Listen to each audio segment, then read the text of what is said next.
All right, I took the bike out with the Delkevic 14-inch oval exhaust on it. Initial impression, I'll tell you what, I have a hill climb a little ways up in the woods here.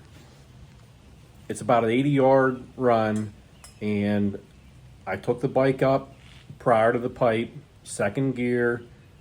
Now the gearing on this bike is 1343 at the moment, and going up that hill, I could pull second gear up to the top, good and strong, make it to the top, no downshifting, not loss of power. I put the pipe on, and it's a little, I can rip up it, but I also tore to the top the last quarter. I cranked the throttle, and I pulled a wheelie, for the last 30 feet of the hill. Got up and got a wheelie going.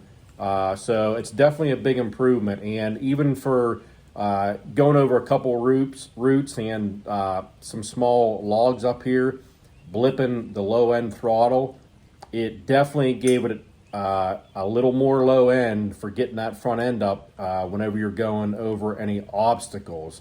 As far as the sound on this thing is awesome. On the CRF 250L, I had a Q4 with a quiet baffle in it, and it was still pretty loud when you crack it open. This muffler here, I have the spark arrestor quiet baffle in it, and it is awesome. It's got a nice little cackle to it. It's not quiet. It's not obtrusively loud, just a nice cackle, and even when you open it up, it doesn't start barking. I have a Pro Circuit T4, I believe, on the DRZ 400 with a quiet core in it also. It's probably the loudest of the three, but the Delkevic, I love this thing. I mean, I'm used to swapping. If I'm riding somewhere, I don't want to make a lot of noise or kind of be quiet or sneaking, I'll throw the stock exhaust on. But this exhaust here, I can probably keep on for the duration of the summer without even swapping it out. And I will tell you, as far as backfiring, it really had had a little bit of backfiring when I first took it up for the first run. I shut it off, I came down, I pulled the seat off, I took the snorkel out of the air box, and what I did is this is the portion that would be down inside the air box. I cut it off and put the top piece of the snorkel back on the air box.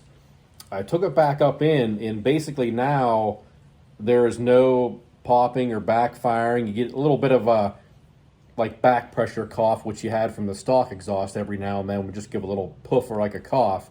And that's all it does. There's no cracking or banging. It runs really crisp, good response off of idle. So I'm going to run it for a few hundred miles, and if the plug looks good, and I'll check the O2 sensor again and see if it's carboned up, or what have you. But I'm probably going to let it go and not even put a fuel programmer on it, because like I said, it definitely gave me the boost that I wanted for riding in the woods. Now I have to get it out in the street.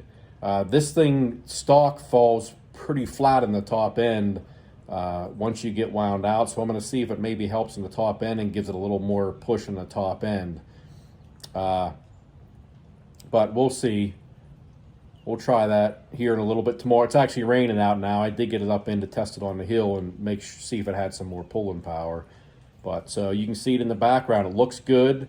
It fit right up. I had no issues. I mean, for $240, it's so reasonably priced. I mean, it doesn't look like an FMF or a Pro Circuit, so you may not like that. But, I mean, I'm happy with it. It performs freaking awesome. It sounds great. I mean, I will definitely purchase them for other bikes if they make them for any other bikes that I buy from here on out. So if you have any questions about this, put them down below. I usually try to answer everybody, read them all. So remember to like and subscribe and get on your freaking bike and get outside.